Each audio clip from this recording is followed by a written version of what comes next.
You are in a war. నువ్వు ఒక యుద్ధంలో ఉన్నావు.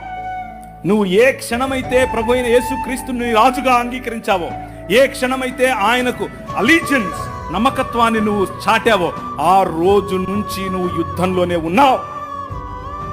నీ యుద్ధములు శరీర సంబంధమైనవి కావని చెప్తున్నాను. నీ కొట్లాట కట్టెలతోనో, కర్రలతోనో, కత్తులతోనో, బాంబులతోనో కాదు. మన శత్రువు షెడ్డి వేసుకునే ఆరసుడు కాదు.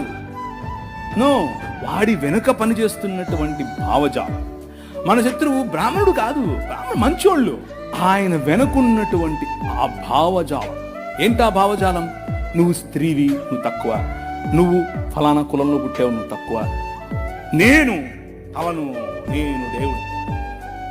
ప్రతి భావజాలాన్ని చెర్రపట్టి ఎక్కడికి తీసుకురావాలి?